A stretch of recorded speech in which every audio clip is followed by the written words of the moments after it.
officiel. Convoqué pour la première fois chez les Lions indomptables, Ninan Gueule est forfait et ne participera pas aux barrages intercontinentaux de la Coupe du Monde de 2023 avec le Cameroun. L'attaquante du Paris Saint-Germain est remplacée par Gladys Eodo du CSKA Moscou.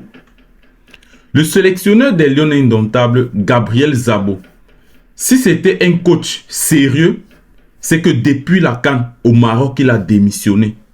Parce qu'au Maroc, nous sommes morts les armes à la main. On avait tout pour remporter la CAN au Maroc. Mais on est sorti très tôt. Et la faute, c'était le coach. Parce qu'il y a de la matière. Il y a de la qualité chez ces joueuses. Mais Gabriel Szabo n'a pas pu nous amener loin. Aujourd'hui, on a convoqué cette fille, Ninan Gueule, qui vient à peine de commencer au Paris Saint-Germain. Elle n'est même pas titulaire. Mais plus qu'elle joue au Paris Saint-Germain, Gabriel Szabo se précipite à la convoquer, à mettre son nom dans une liste sans son consentement. Aujourd'hui, ça fait honte au Cameroun qu'on appelle une petite fille comme ça de 18 ans et qui refuse la sélection.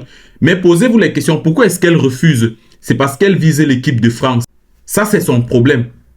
Mais le problème, c'est Gabriel Szabo. Pourquoi est-ce que on ne discute pas d'abord avec ces joueuses avant de mettre leur nom sur une liste? Pourquoi est-ce qu'on va toujours essuyer les hontes pareilles? Voilà une fille qui n'a même pas encore le temps de jouer à Paris, mais on se précipite à mettre son nom et du coup, elle dit non, elle ne vient pas. Pourtant, il n'y a pas 4 jours. Là, il n'y a pas 4 jours.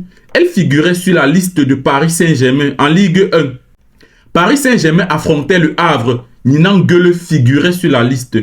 Et elle n'est même pas la seule. Il y a une autre de 17 ans, Tara Elimbi Gilbert, qui figure aussi sur cette liste.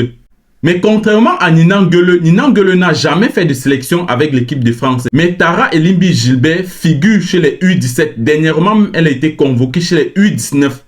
Mais Gabriel Szabo va convoquer Ninan Gueule sans discuter d'abord avec elle. Ça, c'est une grosse erreur. En tout cas, pause publicitaire. Pariez en ligne chez 1xBet en utilisant mon code promo XXL237. Cliquez sur le lien en commentaire et recevez 200% de bonus à votre premier échange. Donc, comme on disait, Gabriel Szabo s'est précipité à aller convoquer une joueuse sans son consentement, sans demander son avis. Mais malheureusement, comme toujours, le Cameroun doit toujours essuyer la honte. Ninan Gueule a refusé. Elle a refusé de venir en sélection. Mais ce qui m'inquiète, c'est que Ninan Gueule n'est pas la meilleure à son poste. Là, je le dis clairement. Je n'ai pas vu sur la liste des 25 joueuses convoquées le nom de Esther Maïki, qui était à la CAN au Maroc, qui a fait une bonne CAN au Maroc. Elle n'était pas cette titulaire, mais lorsqu'elle entrait, elle faisait la différence. Dernièrement, le mois passé exactement, elle a signé à Reading FC en première division anglaise. Il n'y a pas son nom sur la liste, mais Gabriel Szabo se précipite à aller appeler Ninan Gueule. Je n'ai pas vu le nom de Raïssa Mbappé. Ces derniers temps, on parle trop de Raïssa Mbappé, qui a fait ses preuves au championnat camerounais. Dernièrement, elle a signé à Retafe. Elle a même renouvelé son contrat à Retafe dernièrement. Gabriel Szabo n'a pas mis son nom sur la liste. Je ne veux pas parler de Chanel Chapchet, qui au RC Lens, qui marque presque chaque week-end. Gabriel Szabo n'a pas mis son nom sur la liste. Voilà une liste d'attaquantes que Gabriel Szabo pouvait appeler, mais il s'est précipité. Aller appeler une fille qu'on ne connaît pas encore, une fille qui n'a même pas encore fait ses preuves. C'est vrai, chez les minimes, elle a fait ses preuves. Mais en équipe première de Paris Saint-Germain, elle n'est pas titulaire. Elle n'a pas le temps de jeu. Mais parce qu'elle joue à Paris Saint-Germain, Gabriel Szabo s'est précipité à aller mettre son nom. Moi, je dis toujours, nous ne devons pas supplier les joueuses. Nous ne devons pas courir après les joueurs. On parle du Cameroun.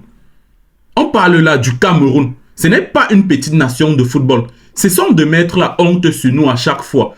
Lorsqu'on discute avec un joueur une fois, 2 fois, 3 fois, si le joueur n'est pas d'accord, on tourne la page. Après, elles vont regretter seules. On connaît comment il y a la concurrence à l'équipe de France. Elles s'entêtent toujours à aller jouer avec l'équipe de France. Ce dossier, ça dépend de moi. On discute avec elle encore une fois. Si elle n'est pas d'accord, on ferme la page, on passe à autre chose. Parce que jouer à Paris Saint-Germain, ça donne les côtes, ça donne les ailes. Est-ce qu'elle connaît qui on appelle Njoya Adjara, qui est à l'Inter de Milan, qui marque aussi presque chaque week-end à l'Inter de Milan? Elle n'a pas entendu parler de Njoya Adjara. Tout pour eux, c'est l'équipe de France. L'équipe de France. Faisons-nous respecter. Formons nos joueuses. C'est vrai, Nina Nguele est né au Cameroun.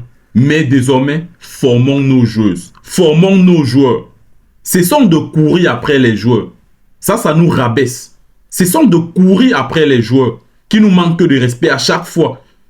On t'appelle, on te convoque. Tu es absente, tu es forfait, mais tu ne dis pas pourquoi tu es forfait. Mais de l'autre côté, tu es dans les listes. Tu fais les listes de matchs. Je dis, allez voir, elle est dans la liste de Paris Saint-Germain. Elle n'a rien, elle n'a aucun problème. Elle ne veut juste pas jouer avec l'équipe du Cameroun. Formons nos joueuses, ne courons plus après les joueuses. C'est valable pour les hommes comme pour les femmes. Aujourd'hui, on a cette grâce d'avoir à la tête de notre football les gens qui connaissent le football, les gens qui peuvent réellement parler football. Mais on doit profiter de ça. On doit cesser de courir après les joueurs et se mettre au travail, former nos joueurs. Allez la famille, on va s'arrêter là. On se prend la prochaine vidéo. Ciao!